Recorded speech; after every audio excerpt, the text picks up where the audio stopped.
Well, welcome everyone to the Blackstone Valley Community Action Program Community Center, or BIVCAP, if you wish, for short.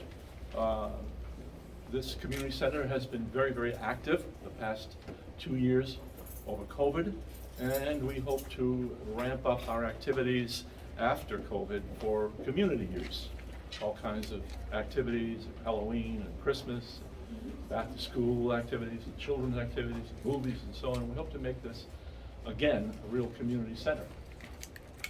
But if you picture this, it's a very large room, and over the 2-year period, boxes and boxes of food, all the way up to the ceiling, all the way down and all the way down. And the food was being bagged and given to clients right out the door for 2 years. A lot of food. And that helped a lot of people through the COVID. So this program this community center is used. Also, in an office in the back, staff was helping people pay their rents during COVID. We helped quite a number of people doing rents too. That it tells you about our community center, but also today's topic is going to be energy. We are very much involved in energy programs and issues. We run a very large fuel assistance program, which helps people pay their fuel costs, their heating costs over the winter. And we help over 6,000 people in the Blackstone Valley with that program. And that's very important. On top of that, we have a large weatherization program. And that completely weatherizes a home at no cost to the client or the homeowner. And that really seals a home tightly with all kinds of very sophisticated ways of weatherizing. It's all modernized now. And also we can repair or even replace a boiler free, all free. We have an appliance program, and if appliances, refrigerators mostly, fall below a certain threshold of energy, we replace the refrigerator or appliance free. So we, Governor, are very, very much involved in energy issues, and we know certainly from clients about the rising costs of energy. So with that, welcome, Governor, to BIVCAP and to Pawtucket. Governor McKee.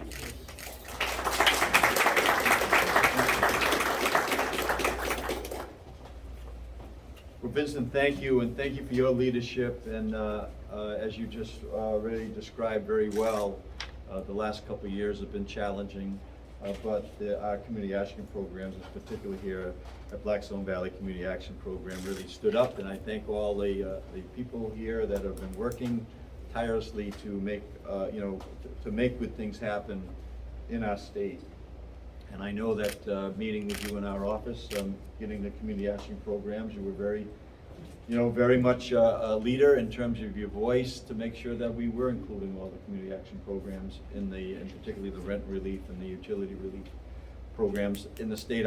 With your help as well, we lead the country in that rent relief program. And not only did we maintain that status, but we also have been notified a few weeks back that we'll distribute that whole $200 million of rent relief and utility relief, and I believe we'll be the only one in the country that will be on that basis in terms of a per capita basis. So thank you, and congratulations to all of you. So what has that done for us to respond on the pandemic the way we have? It has put us in a position where we lead the country on the vaccinations. We have the lowest unemployment rate that the state has seen in recorded history, and we know that right now we're like second in the country in terms of reopening our economy. These are all positive things, but that does not mean we don't have challenges. And we know that rising costs, although I was happy to read today that July we had no inflation, zero inflation in the country. So that means that we're kind of like getting to the point where we're starting to get on top of that. That came from the White House to this morning in terms of that particular information, which is important. But we have to take care of what we're faced with here right in Rhode Island. And that's why since the first day in office, the Lieutenant Governor and I have been focused on raising incomes and providing relief to Rhode Islanders. And I'm happy to be here with our Lieutenant Governor today. From the $250 per child tax rebate, the checks will automatically be sent to families, parents, in the grants providing, and also grants providing small businesses relief. These relief dollars are in the Rhode Island pockets. I would also say, as we're here today, when we phase out completely the auto tax, that was because we were able to manage a large surplus, and we appropriated that surplus towards phasing out the car tax. That's close to $75 million of tax relief just to the car owners in the state of Rhode Island. That means that $75 million to $80 million of relief is going directly into our economy. So when we say about the fact that the car tax has been completely phased out, I see our reps here today, have helped make that happen. That's a serious amount of dollars that is now rolling into our economy. I was with two people yesterday. I know it's a little off topic here, but I think it's right in the same vein of what we're talking about here today. Addressing tax relief, addressing utility rate relief in a way that's very powerful. I was in a conversation yesterday, one person down in the area of the West Warwick area saving $800 this year on that car tax with multiple cars in the family. And a relative who said, I have been holding off buying a new car because I did not want to pay the car tax of a new car. And that individual just bought themselves a new car, which again helps our economy. So these things that we talk about, whether it's the $250 per child credit that's going to go out, or the car tax with millions of dollars, that $250 car tax credit is over $40 million of tax relief to the state of Rhode Island. So when you start talking about immediate relief in a time frame where there has been inflation, this is what we're here to talk about today.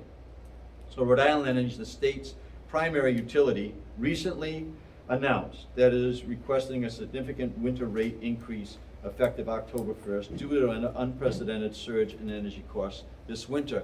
I also want to make it very clear that to apples comparison, spring rates and winter rates are two different things historically. So when we compare, we should be comparing winter rates to winter rates and spring rates to spring rates, because historically, spring rates are lower than winter rates. And we need to make sure that we, I know it gets reported because where we are today on a spring rate going to a winter rate, that increase, but this is a natural increase during the winter season, and I think that we need to be aware of that.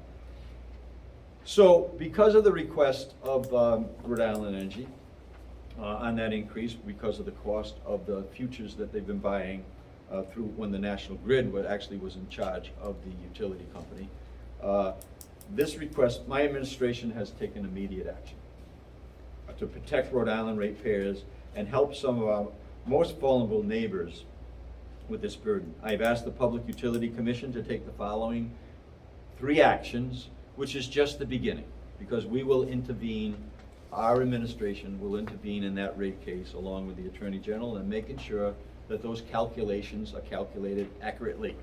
As I have as Lieutenant Governor, where I intervened multiple times with rate cases with the PUC. So first, we've asked them to suspend the customer charge on residential electric bills until next summer, when electric prices are projected to decline significantly. Second, we've asked them to distribute $32.5 million in Rhode Island Energy electric ratepayer bill credits from the state settlement with PPL Corporation back to ratepayers over a 6-month period that coincides with this coming winter when electric rates will be increased. And third, moderate the impact of ratepayers by spreading the highest rates over a 12-month period, which will provide immediate relief as you spread those payments over a 12-month period of time rather than a 6-month period of time. So in addition to these requests, today I'm announcing that I've directed the state's Office of Energy Resources to use $3.8 million in funding from the Regional Greenhouse Gas Initiative Fund to provide direct rate relief to low-income Rhode Island residents who are at most risk not being able to afford their electric bills this winter. And Chris, thank you so much for your leadership on this. Actually, it's his brainchild as I bring a lot of people together to talk about how can we really offset this increase. Chris is the one who engineered this program, and I really appreciate his leadership.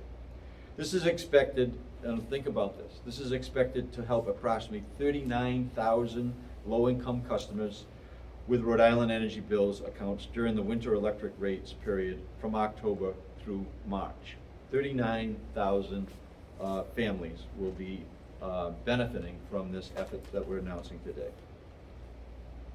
So Director Kearns, Acting Director Kearns, will walk through the details, but this will help ease the burden of higher than average electric prices and continue our commitment to provide relief to Rhode Islanders in the face of rising prices and inflation. So the letter that I've sent to the Public Utility Commission with those three things that I just outlined, in addition to this effort here today, and we also have other things that we're working on, and as they come, as we approach the October 1st timeframe, we will have other ways that we're going to help minimize this impact of this increase of energy costs. So again, I want to thank Chris and the OER team for their quick work on getting this initiative up and running in a way that will be able to be timely with the help of ratepayers in the state of Rhode Island. And I would like to introduce Lieutenant Governor Matos, who has actually been working with us on multiple of these issues, but thank you for your leadership too, Lieutenant Governor, on these important matters. Thank you, Governor. Thank you.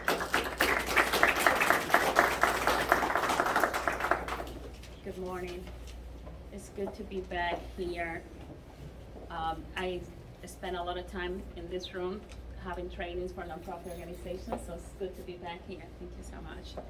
I do want to thank the governor for taking this initiative, and also the Office of Energy for working to make sure that we find ways in which we can help alleviate the challenges that our community is facing right now, especially our population that are on fixed income, like the seniors.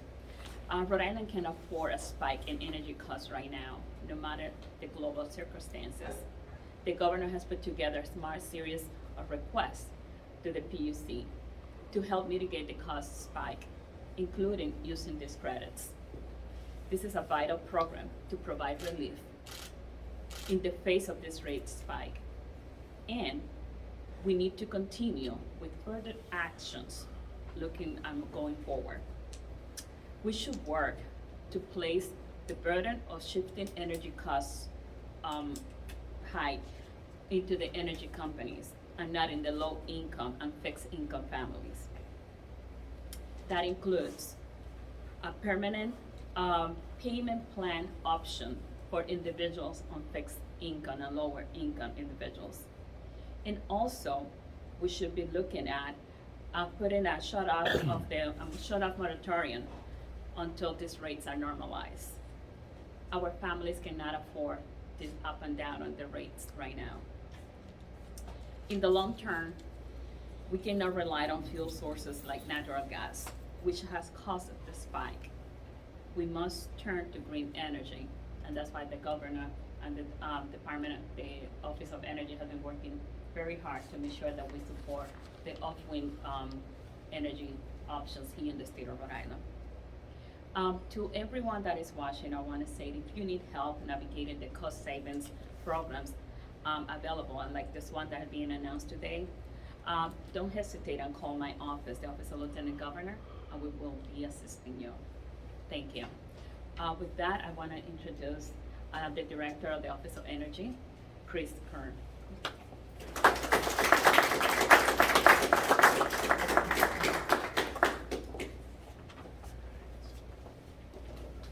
Thank you, Governor and Lieutenant Governor, for that introduction. Governor, I recognize the importance of this subject for you. As I remember when we first met way back in 2015, if I recall, when you were working on the Empower Rhode Island website to explore third-party energy suppliers to provide consumers alternative options when exploring their energy supply costs. So I know this is very important to you. The governor has made it one of his priorities to examine all options to mitigate these unprecedented electricity increases to consumers, including the ideas that he's laid out in his letter to the PUC. The governor was also sensitive to our most vulnerable constituents within the low-income communities, and if there were any options available to reduce the utility rate increase impacts during the winter months.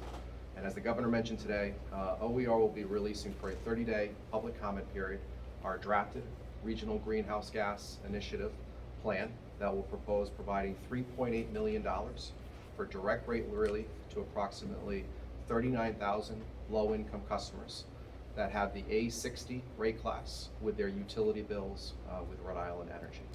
I should also note that the RGGI allocation plan will also maintain ongoing support for our renewable energy and energy efficiency efforts as we continue to implement and support these efforts that play a critical role in implementing the Act on Climate. As it relates to the RGGI plan and the $3.8 million, there will be 2 public comment hearings at the Department of Administration, one scheduled on September 6th, the other scheduled on September 8th. One of the big things that the governor would want to do is in terms of the general public being able to attend these public hearings, be able to provide comment. So we're providing one of these hearings in the morning, one of these in the afternoon, evening, recognizing everybody's personal and work schedules and obligations. We wanted to provide the general public more than one opportunity to submit comments because we value those comments as we get this plan hopefully up and running and implemented in late September. The drafted RGGI allocation plan will be posted on the Office of Energy Resources website on the homepage. If you have any questions, Robert Beadle from my team, our communications director, can provide you that information. This proposed funding, again, will support low-income customers during the winter months. The billing period will begin on October 1st through March 31st. Consumers will ultimately see their bill impacts in the November billing cycle through the April billing cycle. We estimate that providing this $3.8 million to low-income customers and those 39,000 constituents will provide roughly $14 to $17 in relief in their monthly utility bills over the next 6 months. And that's a monthly savings for those constituents to be able to use those funds for other things that they need with their family. So this is a critical priority for my office. Again, the public hearings will occur, and we plan to ultimately get this funding over to Rhode Island Energy, PPL, to ultimately have that reflected in the reduced rates to those constituents for the November billing cycle. Thank you.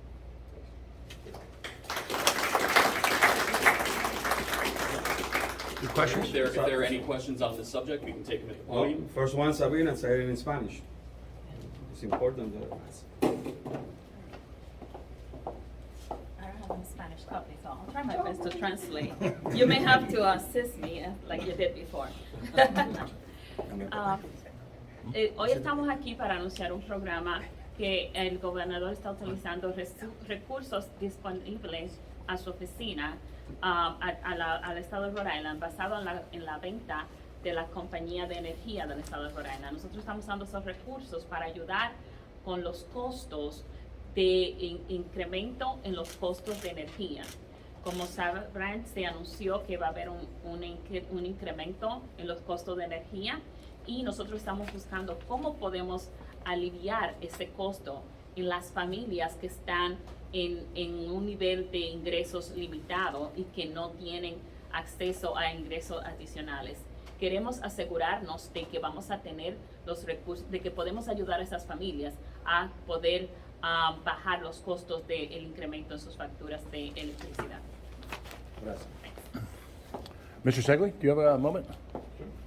Did I pronounce that correctly? Is it Yes, you Segley? did perfectly. Mr. Segley, Pat Ford, Coalition Radio Network. A question about caps. We're here talking today about the allocation of tight resources for some of Rhode Island's most marginalized community, good people who find themselves in difficult circumstances, very often working poor.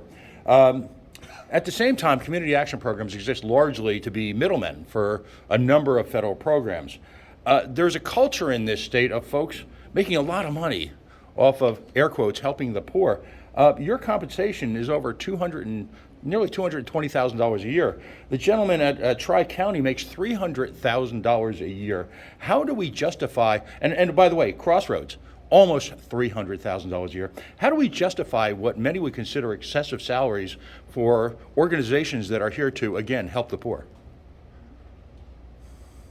Well, are you suggesting that we should be poor to help the poor? No, I think there's a reasonable balance between being well compensated. I'll talk about the food bank, for example. The gentleman who runs the food bank is paid well, but of course he's running a fleet of hundreds of trucks, 1,000 or so volunteers. This is a local agency. So I'm not asking you to be poor, but at the same time, $200,000, $300,000 salaries, there's a culture in this state, and many of my viewers complain about it. What say you? What's a fair rate to run a local not-for-profit like this? I don't know. Pat, What was the this fair- really, is this on topic? It's absolutely a topic. I think you've made your point. So any other questions at all?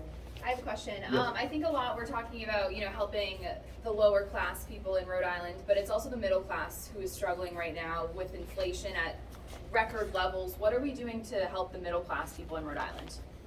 Well, we're doing a great deal in terms of tax relief, as I mentioned, about almost $80 million of tax relief just on their vehicles alone.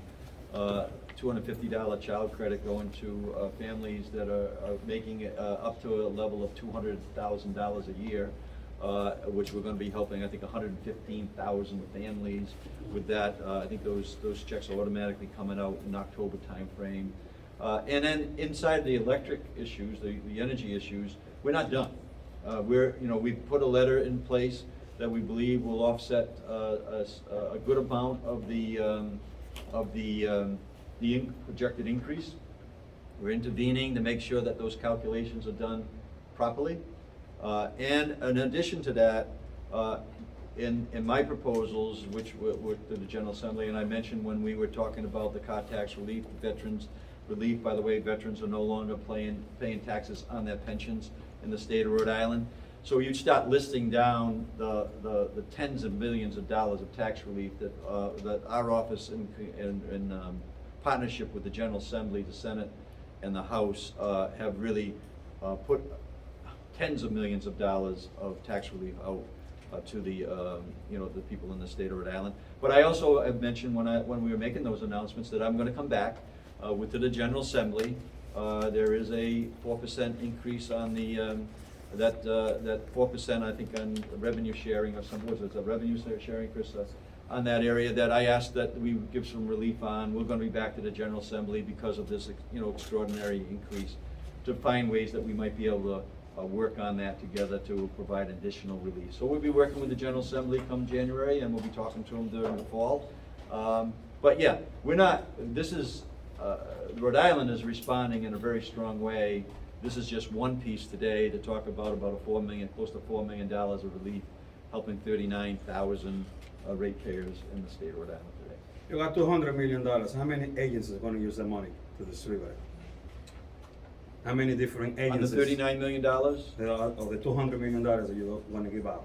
No, the $200 million was for the rent relief. Rent release, yes. No, we included all the community action programs to help provide those in conjunction with our office, along with the around housing, right? So those dollars are, right now there's about 27 million that's still available, and we're trying to get details, Ray, on how that last 27 million of the 200 million can be actually allocated. I've asked the question whether we could kind of accelerate some of the energy needs that are upcoming, so we're getting explanations on whether we can use it that way. All right, thank you, everybody. Thank you. Thank you.